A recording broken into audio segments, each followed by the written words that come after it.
नमस्कार.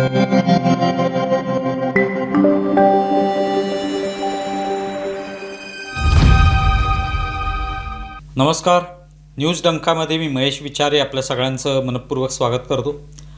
मित्रांनो, news डंकाचं YouTube channel आपण सबस्क्राईब केलं नसेल तर कृपया ते सबस्क्राईब करा, ज्यामुळे वेगवेगळ्या विषयांवरचे व्हिडिओ आपल्यापर्यंत येऊ शकतील.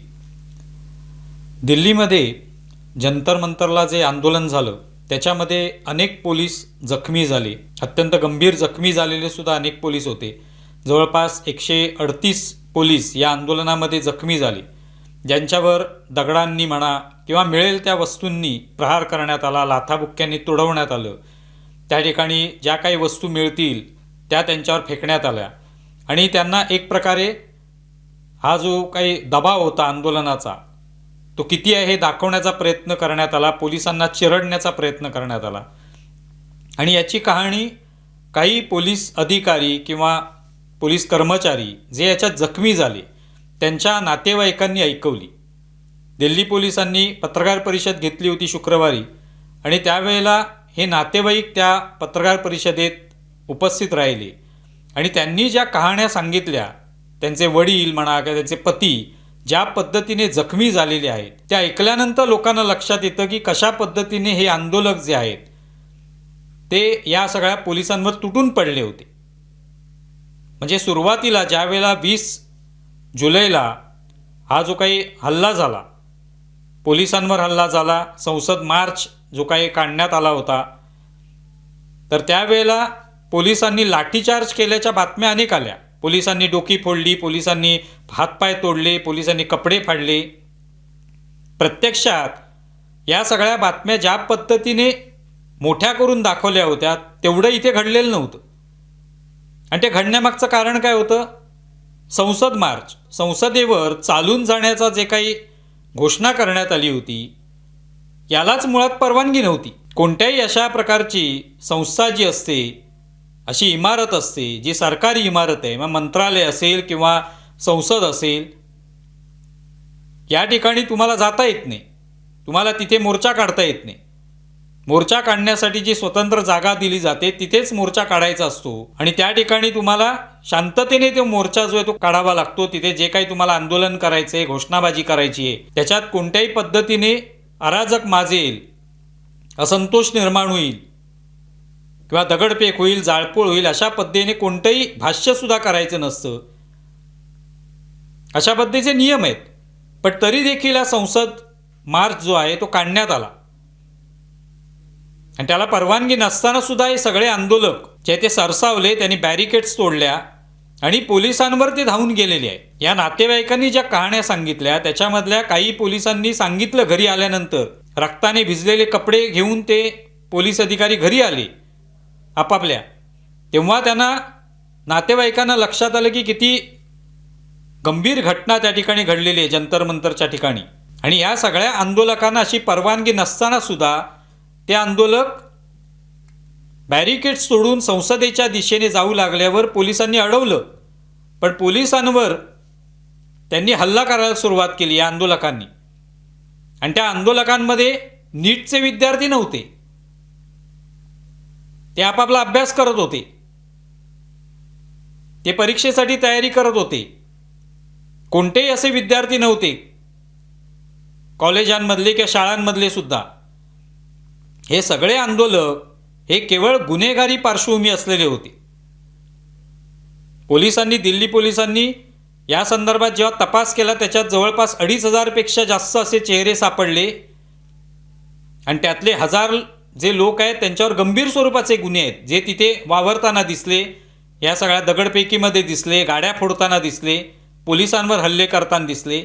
सगळ्यांचे चेहरे ओळखलेले आहेत, सगळ्यांना पकडण्यात आलेले आहे किंवा पकडण्यात येत असेल अजूनही. हे लोक कुठून आले, कुठल्या प्रवेश परीक्षा देत होते, हे सगळे जे गंभीर गुन्हे झालेले लोक त्या आंदोलनामध्ये करत काय होते, याचं उत्तर आंदोलनाचं आयोजन करणाऱ्यांनी दिलं पाहिजे. पण त्याचं उलट निर्लज्जपणे समर्थन करतायत की पोलिसांवर हल्ले झाले कारण पोलिसांनी लाठीचार्ज केला. पण तुम्हाला परवानगी नसताना बेशरमपणे तुम्ही आंदोलन केलं कशासाठी? कशासाठी संसद मार्च काढण्याची आवश्यकता होती? जंतर मंतरवर आंदोलन सुरूच होतं, उपोषणाला वांगचूक जे आहेत ते बसलेलेच होते. संसदेवर मार्च काढण्याचं कारण काय होतं? याचं कारण एकच होतं की हे पोलिसांविरुद्धचं षडयंत्र होतं. सरकारविरुद्धचं तर होतंच, पण पहिलं पोलिसांविरुद्धचं होतं. कारण पोलिसांना मारहाण करायची, लाथाबुक्क्यांनी जे काही मिळेल त्यांनी मारायचं, जेणेकरून कायदा सुव्यवस्थेचा प्रश्न जो आहे तो निर्माण होईल. कारण कायदा सुव्यवस्था जी आहे ती लंगडी पडली, कमकुवत झाली, तर आपल्याला संसदेवर मार्च करता येईल, संसदेत प्रवेश करता येईल, तिथे तोडफोड करता येईल. हा या सगळ्यांचा उद्देश होता. आणि त्याच्यामागे अर्थातच अशा शक्ती असणारच की ज्यांना हे करायचं होतं. त्यामुळे ह्या ज्या कहाण्या ते सांगतायत नातेवाईक, त्याच्यातून दिसून येतं की हे पोलिसांविरुद्धचं षडयंत्र होतं, पोलिसांना खोटं पाडणं. त्यासाठी अनेक पत्रकार, विचारवंत, लेखकसुद्धा कामाला लागले, जे खोट्या बातम्या पसरवण्यात पुढे होते की पोलिसांनी काठीला खिळे लावलेले होते म्हणे. आंदोलकांपैकी एकेकाला काठीचा जर पार्श्वभागावर दणका बसला असता तर काय अवस्था होते हे माहिती आहे सगळ्यांना. अनेक वेळेला आपण पाहतो उत्तर प्रदेशामध्ये गुंडगिरी करणाऱ्यांना कशी त्यांची वरात काढली जाते आणि काठ्यांनी कसे पोलीस मारतात, कसे कळवळत असतात, कसे पायाने चालून सुद्धा येऊ शकत नाहीत, स्वतःच्या पायावर चालता सुद्धा येत नाही, अशी त्या गुंडांची अवस्था केलेली असते. त्यासाठी खिळे लावण्याची आवश्यकता नसते. पोलीस 2 मुस्काटात मारले तरी तो गुन्हेगार जो आहे तो ताळ्यावर येऊ शकतो. पण खोट्या बातम्या या सगळ्या पत्रकार, तथाकथित लेखक, विचारवंत जे तिकडे गेले होते त्यांनी अशा खोट्या बातम्या पसरवल्या. खोटे फोटो AI जनरेटेड, ज्याच्यामध्ये एका महिलेच्या अंगावर पोलीस बसलेला आहे, तिचा गळा दाबतोय, तिचे कपडे फाडतोय, असे खोटे फोटो तयार करण्यात आले. म्हणजे किती षडयंत्र तयार करण्यात आलं होतं पहा. त्यासाठी किती सगळी तयारी करण्यात आली होती हे कारस्थान रचण्यासाठी. पोलिसांनी लाठीचार्ज जरूर केला आणि तो केलाच पाहिजे होता. कारण तुम्हाला परवानगी नसताना बेशरमपणे तुम्ही बॅरिकेड सोडून पुढे गेलात कसे? कोणत्या प्रकारचे विद्यार्थी आहेत हे? सर्वसामान्य घरातले विद्यार्थी नाहीत. ते मुलं अशी करणारच नाहीत. ते आपल्या परीक्षेची तयारी करतील, अभ्यास करतील. जे पोलिसांच्या एका नजरेने सुद्धा घाबरतात, धाकात राहतात, ते पोलिसांवर दगडांनी मारा करतील. याचा अर्थच आहे की हे सगळे गुन्हेगारी पार्श्वभूमीचे लोक तिथे होते. आणि त्यांचं समर्थन आज आंदोलकांचे हे सगळे आयोजक जे आहेत ते करतायत की पोलिसांनी लाठीचार्ज केला म्हणून मारावं लागलं. लाज वाटली पाहिजे या सगळ्या आंदोलकांना. हे पोलिसांनी लाठीचार्ज का केला? तर तुम्हाला परवानगी नसताना तुम्ही बॅरिकेड सोडून पुढे गेलात. संसदेवर जाणं हे चुकीचंच आहे. एकाही खासदाराने सांगितलेलं नाही की योग्य होतं संसदेवर या, मारा, आम्हाला झोडपून काढा चांगलं संसदेत येऊन. आहे का एका तरी खासदाराची हिंमत सांगण्याची? जर काही लोक संसदेत गेले असते आणि 2-4 खासदारांना थोबळवून काढलं असतं तर काय खासदारांची लायकी राहिली असती? सांगावं त्यांनी की संसदेवर जाणं योग्य असतं का? पण आज पोलिसांच्या विरुद्ध हे सगळे स्टेटमेंट देत आहेत सगळे नेते. का? कारण त्यांचं हे आंदोलन फसलं. संसदेवर मोर्चा काढावा, लोकांनी जावं आणि सरकारला एक प्रकारे बदनाम करावं, हाच या सगळ्या विरोधकांचा प्रयत्न होता. पण तसं झालं नाही. पण त्याच्यात पोलिसांची डोकी फुटली हे सगळे नातेवाईक सांगतायत. घरी जेव्हा हे सगळे पोलीस अधिकारी आले रात्री 20 जुलैला हे सगळं आंदोलन झाल्यानंतर, तेव्हा रक्ताने भिजलेले कपडे होते. काही जण हॉस्पिटलमध्ये ॲडमिट होते. ते त्यांना नंतर कळलं नातेवाईकांना. डोकी फुटलेली होती, डोक्यांना टाके घातलेले होते. अगदी त्यांची हेल्मेट जी असतात आंदोलनाच्या वेळेला घातलेली ती सुद्धा फुटलेली होती. इतका जोरदार मारा जो आहे तो त्यांच्यावर करण्यात आला. हे कोणत्या प्रकारचे विद्यार्थी आहेत? किती वयाचे विद्यार्थी आहेत ते? एवढी ताकद असलेली? ह्याचा विचार ना विरोधकांनी केला ना आंदोलकांच्या आयोजकांनी केला. अभिजित दिपके वगैरे मंडळी जंतर मंतरवर आंदोलन करत होती, ते कुठे होते मग? आज ते म्हणतायत डोकी फुटली विद्यार्थ्यांची, कपडे फाडले. तुमचे का कपडे फाटले नाहीत? तुमची का डोकी फुटली नाहीत? कारण तुम्ही पुढे नव्हतात. तुम्ही मागे लपून हे सगळे तमाशा बघत होतात, मजा बघत होतात, म्हणून तुम्ही वाचलात. तुम्ही का नाही बॅरिकेड्स तोडून पुढे गेलात? तुम्ही आंदोलनाचं नेतृत्व करत होता.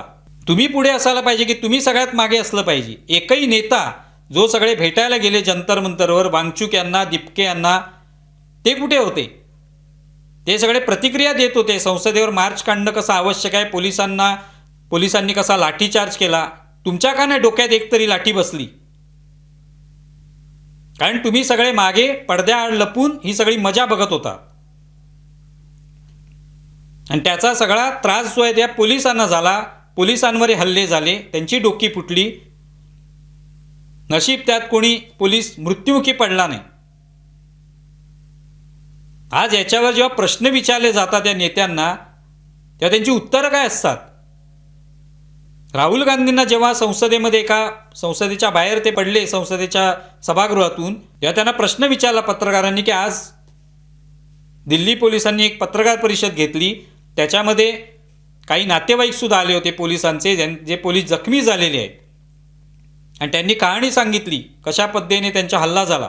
त्याविषयी तुम्हाला काय बोलायचे? तर राहुल गांधी काय म्हणाले, तुम्ही भाजपाचे पत्रकार आहात.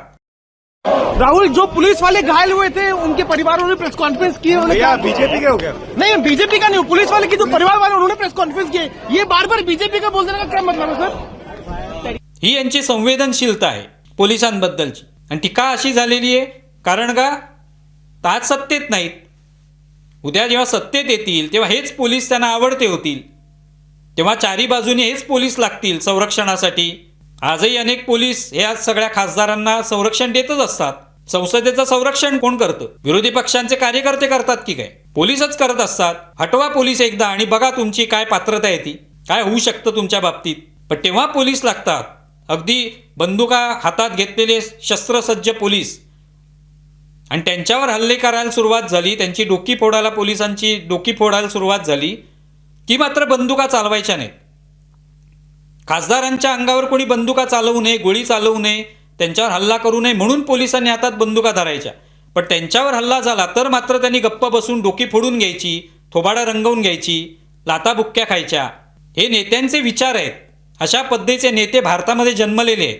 त्याच काँग्रेसचे इम्रान मसूद नावाचे उत्तर प्रदेशमधले खासदार आहेत. ते म्हणतात पोलिसांनी गोळी कशाला चालवायला पाहिजे होती, त्यांची तर नोकरी करणं फक्त काम आहे, त्यांचं नोकरी करायची, पगार घ्यायचा, एवढं काम आहे. म्हणजे अशा पद्धतीचे ही संवेदनशीलता यांची पुलिसांबद्दलची. राहुल गांधी से अभी पूछा गया कि जो दिल्ली पुलिस के परिवार वाले हैं वो प्रेस कॉन्फ्रेंस कर रहे हैं और क्या वो ये कह रहे हैं कि पार्लियामेंट में जो विपक्ष है हमारी बात भी तो उठाए, पुलिस वाले भी तो घायल हुए, उनके परिवार वाले कह रहे. राहुल गांधी ने सवाल पूछा, राहुल गांधी कह रहे हैं कि आप लोग क्या बीजेपी के आदमी हो? जर्नलिस्ट को ऐसा कह रहे हैं राहुल गांधी, जबकि पूछा वो जा रहा है जो पुलिस के परिवार वाले कह रहे हैं. नहीं तो पुलिस के परिवार वाले कह रहे हैं पुलिस में नौकरी करने के लिए आए, राजनीति करने की कोशिश ना करें.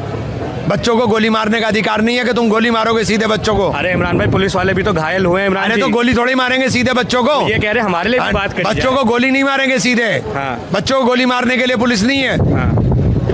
आज याच वेळेला त्या दिल्लीमध्ये 2020ला जी दंगल झाली होती ईशान्य दिल्लीमध्ये, त्याच्यामध्ये एका IB ऑफिसरला ठार मारण्यात आलं होतं. अंकित शर्मा त्याचं नाव.